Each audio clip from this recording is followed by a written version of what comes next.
You guys ready for my next theory?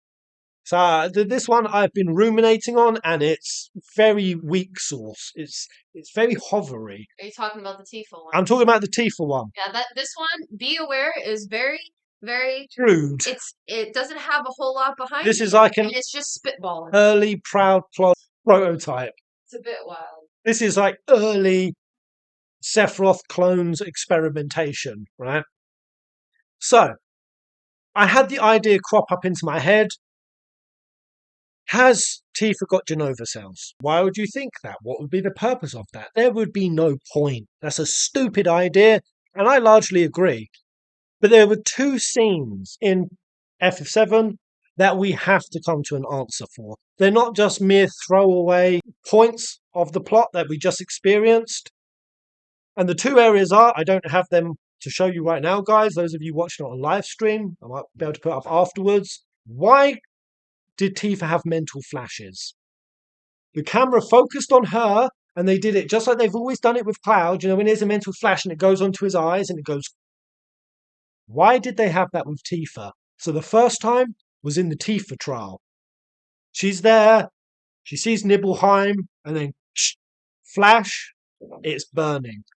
The scene where we also see Cloud, young Cloud, who was never there, not supposed to be there. Weird. Just weird.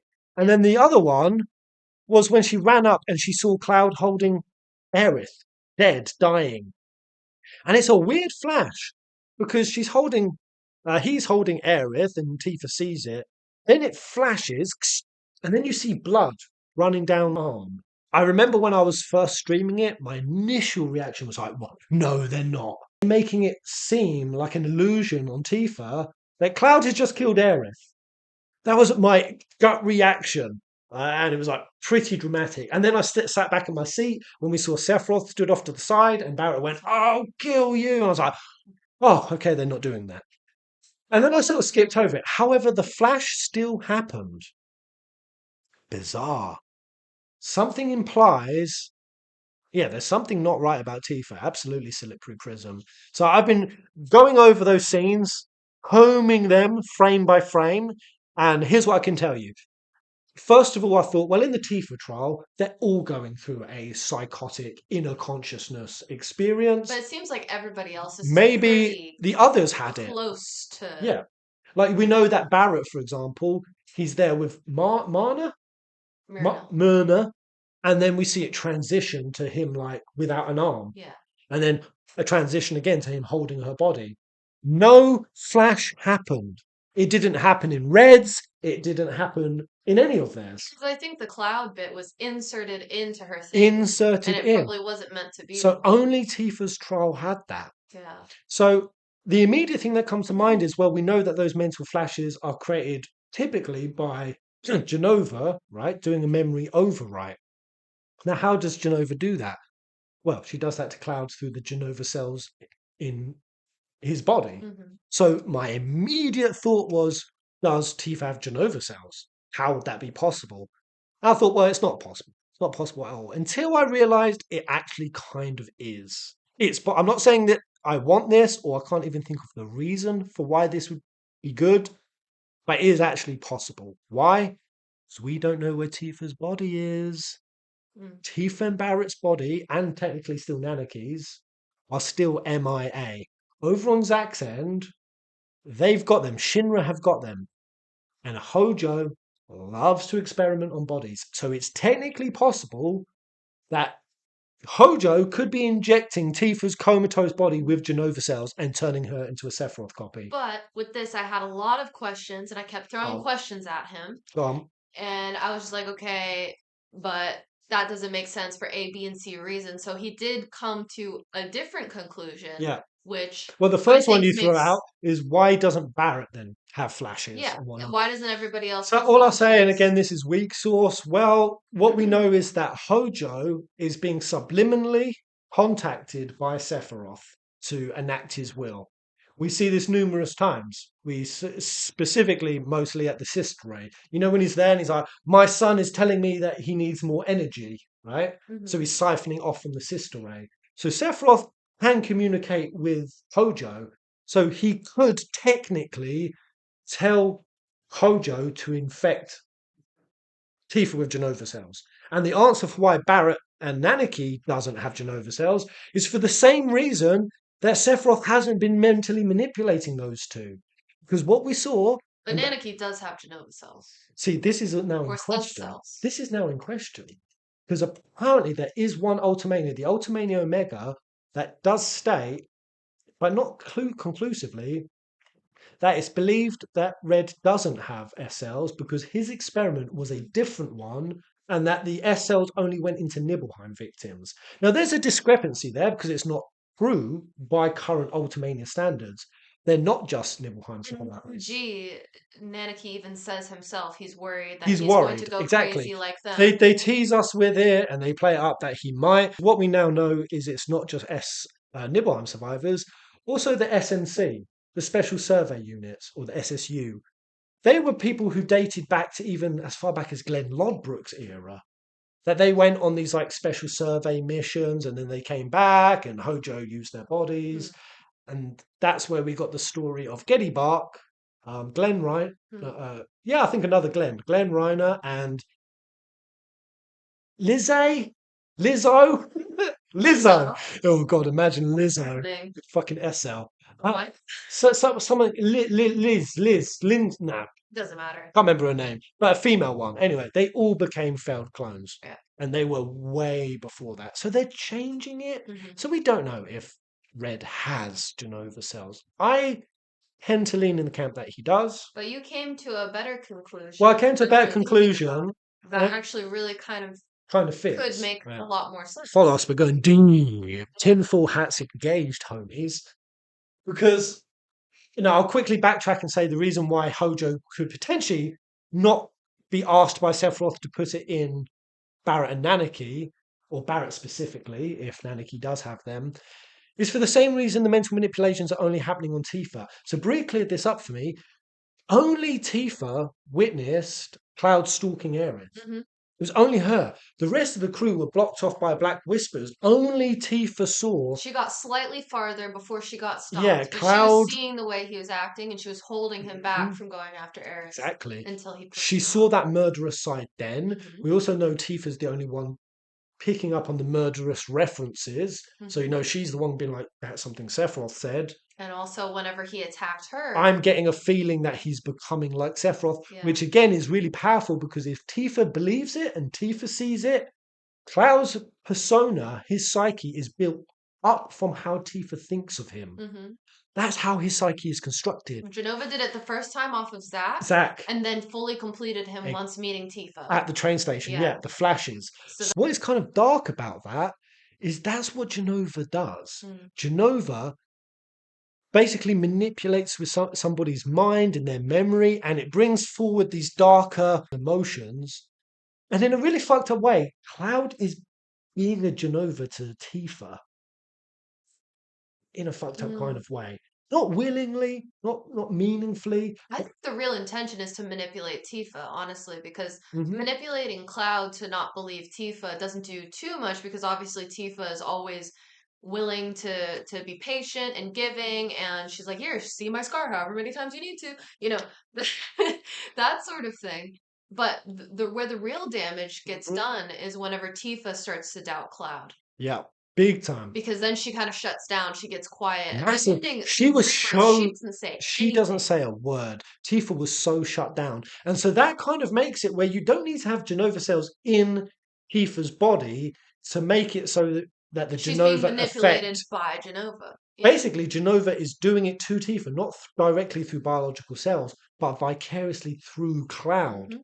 And that's really dark. Yeah, the other moment was, of course, the scene where he murders everyone and attacks Tifa. The rest of the crew were cut off. They didn't see that. They did not see that. So only Tifa has been made privy to these darkest of moments. So that then made me think, okay, what if it's not Jenova cells? In fact, I made a little list, and I'm going to quickly cover the least likely ones. Where is it? I will just say that I think that initially a lot of people were saying, oh, Tifa is quiet because she thinks that Cloud killed Aerith. And I didn't really gel with that at first because I was like, no, she's just sad that Aerith died. Of course, that's one of her best friends, that sort of thing. But the more and more that you think about it, after everything that Tifa has seen, Yeah. all the times where Cloud started reciting things like Sephiroth, even with Sephiroth right there, and everybody else thinking it's Sephiroth, it makes sense for Tifa to at the very To least doubt it. question Oh, for it sure. could be Cloud They that could be yeah. setting up where Tifa is seriously questioning whether or not Cloud did kill Yeah. Aerith, because Sephiroth was intentionally standing off to the side. Do you not think there's a reason why Sephiroth moved himself over there? Mm-hmm. Not standing behind, not floating above, not with his sword covered in a. Tifa's going to question that. So a Yeah. few of the little ones that I riffed through before I came to my real like solid conclusion, I thought, okay, well, is it because of her live stream entry? Obviously, Tifa went in the live stream. We could argue that she got a bit of Mako exposure. We could argue that she got exposure to the Black Whispers and that there's actually like corruption going on. Because any kind of Mako, right, even though it's not obvious, there could be a small amount of Mako exposure going on. Mm. And Mako is the live stream, and the live Mm-hmm. stream is corrupt. So there could be corrupt little tendrils. Essentially, it'd be as subtle as almost geostigma. I think it'd be kind of even powerful if they show a little bit of something like geostigma or something, but I don't think that's the option. But you know what I mean? It's kind of subtle, it's not on the surface, it's like a minor infection, which is what I also called a chi infection. Essentially, Tifa's so powerful because she harnesses chi and life force energy, and she's mad powerful at doing it. And if she's doing it, is there a way that there's some sort of infection from like an outer source coming? Then I also put her time with Marco. Mm. Being in the presence of a Sephiroth clone and thereby Sephiroth for over a month, that's a long freaking time. What was he working? What was he laying up? You know, we could say Sephiroth was gleaning data from her, like Very understanding her, possible. Yeah. so that he could do all of this manipulation and pull it off as fucking wonderfully as he has. Like the Mm. execution that Sephiroth is pulling off on Tifa's psyche is crazy. Mm-hmm. Also, was he giving something? Was he planting something in that time? I mean, the crazy thing is we're all sitting here thinking that the main goal is just for Cloud to doubt Tifa, but really, it being the other way around, it's so powerful and it's Right. almost scary because Tifa's as I'm sure there are some people that are going to be major Tifa haters and be like, Tifa lies to Cloud and she's a bad person because of it. There's a But in lot of that. reality, she is trying to protect him. That Oh is, and she yeah, also in trying to yeah. protect herself and trying to Mhm. protect the situation because it's scary and she sees what happens when she does tell the truth. But what's unfortunate is it kind of locks her in. Of course, Aerith is a bit of an exception to this because Yeah. Aerith did support her a lot and also assisted in lying to Cloud. Aerith also lies to Hmm. Cloud if we're gonna go there. But it it's good that she has Aerith, but it's not enough support. She is still kind of isolating herself almost by doing this. Yeah. And therefore, really her only tether to reality is Cloud.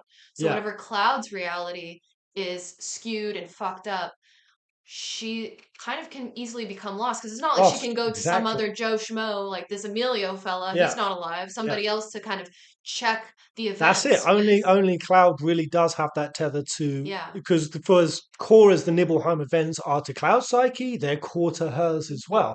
And this is where my main conclusion is. So this is going to be pretty 7D chess, and you've got to think of this on a really metaphysical, like soul level. But what if the infection that's happened, the reason why she's getting flashes, is because Jenova obviously was able to corrupt the entirety of the Cetra, right? Psychologically. She was able to infect and weave herself into their, I think they even said like their political like classes, just like we're now seeing Sephiroth to do with Rufus. Control the like governing bodies, and then within that you have a larger influence on the masses. Mm. We're seeing that with the Wutai section, Sephiroth doing it through Glenn Lodbrok. We're going to assume that Glenn is fucking Seth. It's Glennaroth. I hate it. It sucks, Yeah. but well, I'm going to assume it's happening. Um, I mean, they did show us that. you know, so basically, Genova works on a mimetic psychological level, not just a biological level. So she was able to infect, and I think that's kind of what the Queen's blood was, to show us how broad the mimetic corruption can be. We don't know if the Shadow Blood Queen was corrupted by Jenova. Heavily implied that it's implied by the purple smoke. It's all about. I think it is a kind of Jenova based. That's how she defeated the Cetra, no? Exactly. So we can assume that the Shadow Blood Queen became fully corrupted by Jenova during her lifetime. Now, we don't know this, but I'm going to assume that the Cetra weren't shooting up fucking Mako.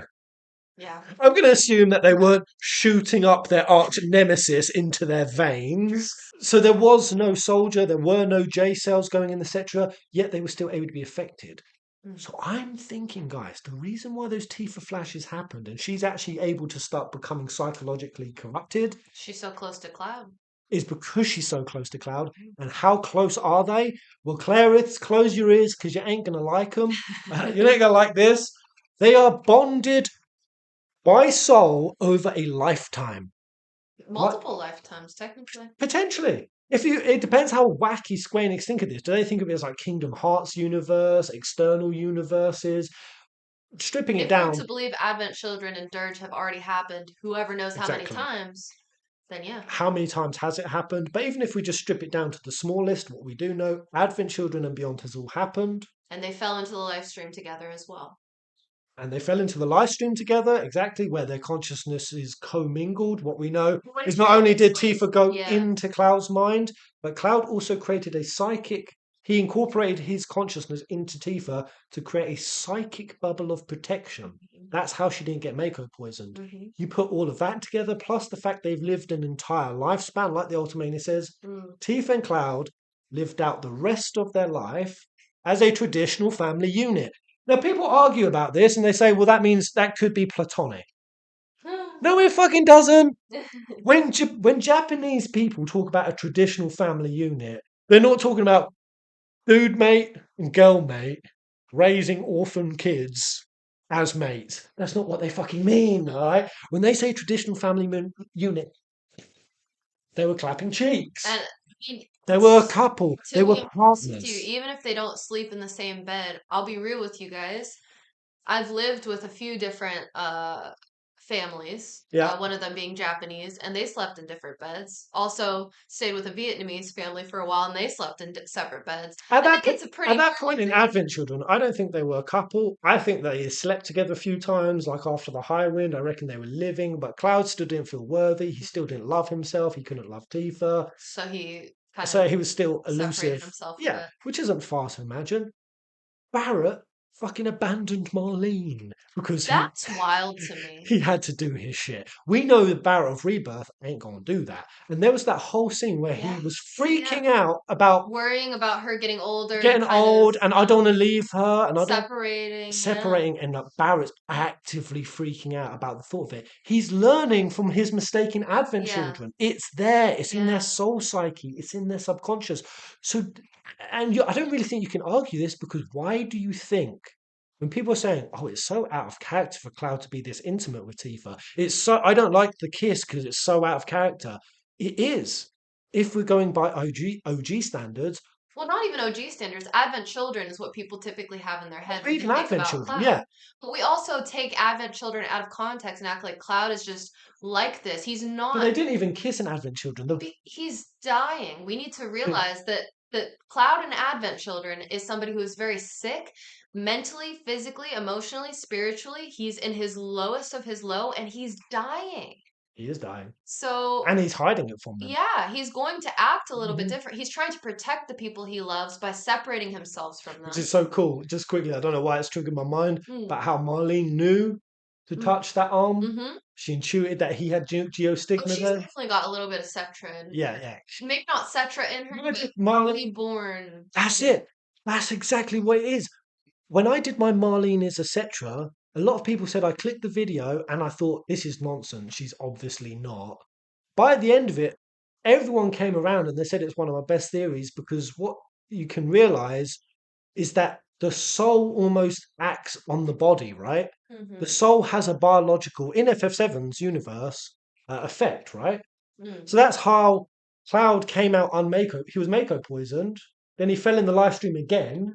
He should be doubly Mako poisoned, right? Yeah. But he doesn't. He goes in, and because he resolves things mentally and therefore spiritually, It has a biological change on the body. Mhm. That's what the DMW system is. Mm. Like when Zack taps in spiritually to the memories of, that's how he gets the power. That's how Cloud has Zek's powers. So there's a biological component Mm. that matches with the soul component. And if the logic is that Tifa and Cloud have spent an entire life and they've been soul bonded, not only is that why they're so much more intimate, why the kiss is accelerated, why everything's accelerated, because it feels more natural, more normal, because they know they're a couple on an unconscious level. They don't know it consciously. Yeah, that's why Cloud's able to kind of man up a bit and admit that he was wrong and be like, I'm sorry, I regret what I said. I know a lot of people were shocked by him doing that. It's like, wow, Cloud is having some emotional growth. Yeah, big time. And that's it. I was so proud of Cloud in these moments because you can almost see the groundedness and the lessons that Tifa's been trying to teach him about communicating more. And it's You happening. know when she's pissed off an Advent Children because he just won't communicate? Yeah. You know, dilly-dally, shilly-shally, like, what are you going to do? You're just going to sit there, just going to give up? And he's just like barely talking. Yeah. This Cloud is different because she has affected him on a soulful level, but also in vice versa. So if you play that in mind, that, and I don't think that Square Enix would see it this way, that when partners are together long enough, they start to become one soul. What now happens when Cloud's soul starts becoming corrupted? Boom, whiplash effect onto Tifa. And I think that's shown to us that's why in the trial, young Cloud, which the Shows up where he should not be. the child archetype, especially in Jungian psychology, the child is always the root, the source, the seed of the unconscious state. That's basically your soul when it's at its purest. And that's why you'll see in Persona games a lot of them like interact with their child. So child Cloud showing up in Tifa's trial, I think is showing that they are soul bonded on that to that kind of degree and that kind of extent. And that's why we have the flashes. That was really round the houses and long-winded. But it makes sense. Those are my reasons. Yeah, that I started to get behind that. I was like, that could actually make sense. Because I always thought that it was just the first thing that comes to mind for everyone, which is just, oh, they're just choosing to do something in an artistic way to show just the difference between what Tifa's seeing and what Cloud is seeing. But I do think that it's a little bit more intentional. I think it's a little bit more. Tifa is so spiritually connected and bonded to Cloud now that she can actually see what's going on. And arguably, because from of his perspective, her live stream visit, all of these things can actually be multi-layer factors. A little bit more connected. She's to more what's going on. connected to the live stream. She's had a spiritual upgrade. She's more spiritually attuned and empowered. For sure. And therefore, by having that upgrade, it's actually, in a fucked up kind of way, also opening the door for Sephiroth and Jenova more. It's one of those things that I really liked with the Kabbalistic interpretation, is that the higher you go on the tree of life and go through the Sephiroths, you don't actually ascend the tree of the Sephiroths. You actually descend. And as you get spiritually higher, you go lower and lower. And the fifth world that you go into, that's like the last world in the Kabbalah, that once you transcend this world, you basically hit spiritual enlightenment. And you go from the bottom of the tree. It's called the instant transmutation of the soul. Transmutation circles. You go Full Metal Alchemist. You go all the way to the top, the Keter. So you have to go through hell to get to heaven, essentially. So as Tifa's becoming more and more upgraded, she's also going lower and lower, deeper and deeper. And in a roundabout way, she doesn't need to have Jenova cells in her body, though she technically could. Technically, she doesn't need them to be experiencing those mental flashes. And that's that. And that's that. There you go, done. If anyone's got a better reason, because I will say I first thought that as well when I saw them. I was like, oh wow, they're just deciding in a weird way. It could just be that. It could just be that. But it happened at the Tifa's trial, and for me, that's 2 strikes and you're out. And also, it's very interesting that Child Cloud shows up right after that. So it does kind of give you the feeling that there's something to do with him, which is why she's seeing that. Yeah. But I do think that a big purpose for it on how Sephiroth positioned himself and the blood going down his arm is, to that Tifa at this point will question whether or not Cloud killed Aerith. I think that's Sephiroth's long-term goal. I think that's his long-term goal, and I would not be surprised if in part 3, because we don't know how Tifa's going to come out of this. At the moment, she's completely gridlocked. Damned if I do, damned if I don't situation. Now, what happens if you're in that long enough? You have to get the fuck out of there. I would not be surprised if Tifa does an Aerith and disappears for a bit. I think she'll disappear from the game for a bit. And I think that it would be cool if they then have us go on a separate little Tifa arc. So, you know, Tifa rescue arc. See, they've done it enough times now where, you know, we had Barrett in the underground, we had just him for a bit. We had Kate Sith and Nibelheim. Like, they like to go on these little solo arcs. Give us this big, juicy Tifa side arc. And I think that would be lit. That would be lit. Let me know what you guys think of that in the comments. And just having a quick little peek. Have you seen the Ever Crisis cutscenes yet? I've glanced. Oh, it's Lily. Hello, Lil. She's so sweet. Hello, sweet this dog is. She's a little darling. She's a little sweetie. Yeah. There's this little. Have you forgiven her for eating your Chinese yet? Yeah. It said so. Lily, this one. Lily is a very good dog who does bad things sometimes. Yeah. And this one is a bad dog who does good things sometimes. Lulu is a little shit. She causes all sorts of problems. She rips up all sorts of things. She ate one of my ear pods, or how do you call them? AirPods? Whatever the fuck. One of my earbuds. She ate it. She ate the door stopper. She ate her bed. Look, she's a little whore. Look into the camera. Show your intensity. She's got very intense eyes too. Like you can tell she's just a little. She wakes up. Troublemaker. Like, hello, human. She's a troublemaker. But they are cute. You are. I'm loving this dog sitting gig. I love it, guys.